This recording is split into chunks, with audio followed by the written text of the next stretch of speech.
I'm really excited about coming here and speaking. I get to talk about two of my favorite things in life, which is my faith in Jesus Christ and finance. Now, my purpose of talking is to try and figure out whether I can be a Christian, a lively, engaged Christian, and be fully integrated and involved in finance. Whether these two things, finance and faith, are compatible. And it's really difficult to see how they're compatible, whether they are compatible based on a lot of experience. And once you start getting involved in finance, you start seeing a lot of conflict. When I was learning finance, I started engaging in trying to learn financial heroes, and immediately I started seeing tension between my faith and finance. And for example, with people, I had a hero of finance who was Warren Buffett, and tried to learn everything there is to know about Warren Buffett and what he was doing. And he was super engaged in saving everything. And he went to money, was relating to money, and was wanting to make sure and save all of it, build huge wealth, and then give it all at the end. And that was kind of his model. And grow it huge through saving and then give it at the end. And then I had a hero of faith, George Mueller. Does anyone know George Mueller? Does anyone kind of? He did a much different strategy. He ended up never saving a dime, and he would give everything that was given to him, and he would just pray for money, and it would come. And he was actually a very good businessman. He was built orphanages all throughout England, and in the end was able to manage over 100,000 pounds in the 18th century, which was equivalent to a great sum of money. And so for people of faith and then people of finance, I felt a tension. Do I save all of it and then give it away, or do I just keep giving it away? What's the ideal? And with books, I feel a tension. There's some books out there that tell you give everything away and there's treasures in heaven, and that's the extreme way here. And then there's books that say make sure and save because you need to save yourself through saving.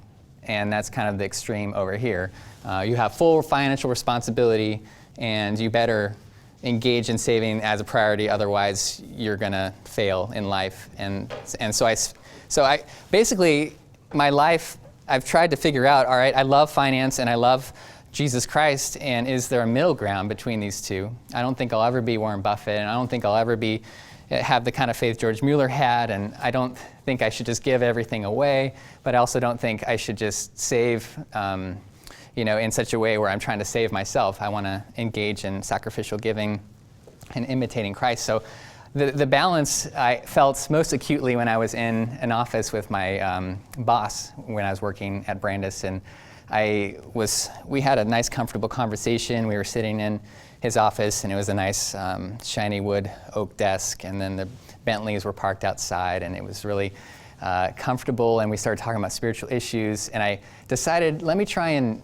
convey to him the idea of sacrificial giving, and let me see what he thinks about it. And I wanted to convey the idea that if you enter into dependency upon God, you actually engage more resources with an open hand, because God can give you more as you pass it along, versus a closed hand where he stops being able to provide for you if you walk away from him. So I was trying to kind of give him that idea of sacrificial giving and dependency as actually entering into more resources and provision.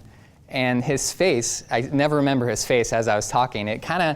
He had this perplexed look. It was almost like I was an imposter, and he couldn't believe. He's like, "Who are you?" And it was almost like I was a tree hugger in a some sort of milling, a logging company, or I was a hippie with tie-dye shirt walking in Wall Street. It was like two different worlds, and here was the finance world, and here was the God world, and my boss was kind of like, why are you even trying to merge these two, and why are you here? Finance is all about growing money, and here you're talking about giving it. There's just, and I wanted to really think about that, and being in finance, is that completely incompatible with being a Christian and desiring to engage Christ in the way that he engaged us by giving himself. I wanted to give myself to Christ, and that includes money, and how does that work? So today's talk is my struggle through this question and whether finance and faith can be merged together. So, Biola University offers a variety of biblically centered degree programs, ranging from business to ministry to the arts and sciences. Visit biola.edu to find out how Biola could make a difference in your life.